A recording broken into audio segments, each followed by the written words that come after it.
Waswahili wanakuambia kufaaye kwa dhiki ndiye rafiki. Ndicho kitu ambacho kimeweza kutokea kwa mwanadada Hamisa Mobeto kwenda kwa mwanadada Wema Sepetu. Tunafahamu wazi urafiki wa ukaribu kati ya Wema Sepetu pamoja na Hamisa Mobeto ni urafiki wa muda mrefu sana.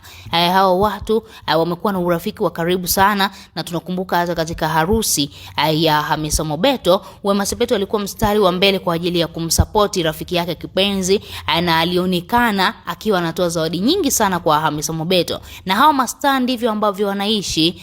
Ukiona mwenzako ana jambo lake, unamsupport, unaenda pale unatoa zawadi zako, ili mradi na wewe kesho na kesho kutwa unapokuwa na jambo lako, anapokuja na yeye aweze kuwa na moyo wa kukuzawadia. Ndicho kitu ambacho kimetokea hapa, mazuri ambayo Wema Sepetu alimfanyia Hamisa Mobeto. Hamisa Mobeto akaona hata ya nini sasa hivi ni mtupe rafiki yangu. Tunafahamu Hamisa Mobeto alikuwa nje ya nchi, lakini baada tu ya kufahamu na kugundua kabisa Wema Sepetu rafiki yake kipenzi amejifungua, na ukiangalia lilikuwa ni hitaji lake la muda mrefu, ameamua kufunga safari kutoka huko alikotoka mpaka kutoa hapa Tanzania kwa ajili tu ya kuja kumsalimia Wema Sepetu na kumuona mtoto. Ni jambo la upendo kiasi gani, unaweza ukajiuliza hivyo, lakini ni kwa namna ambavyo Wema ameishi vizuri na watu.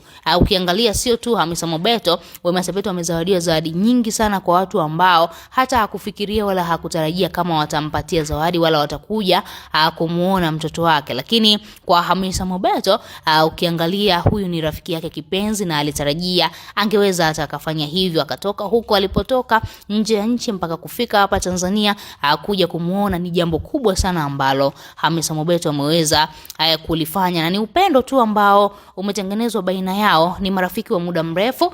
Hivyo basi kitu ambacho kimetendeka hapa ni upendo, ile ishara ya upendo kumuonesha kwamba mimi nakupenda, lakini pia nakusupport katika jambo lako. Na ukiangalia ni jambo ambalo Wema alilitarajia kwa muda mrefu na alilitamani kwa kipindi kirefu.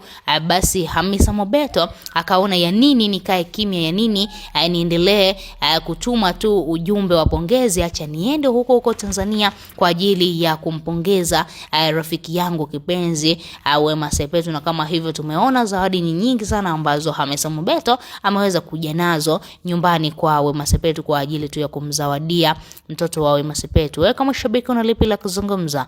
Weka comment yako hapo chini ya comment section, lakini pia bonyeza neno subscribe. Usisahau pia kubonyeza alama ya kengele, na utakuwa umejihakikishia kupata kila habari ambayo na trend ndani na nje nchi ya Tanzania.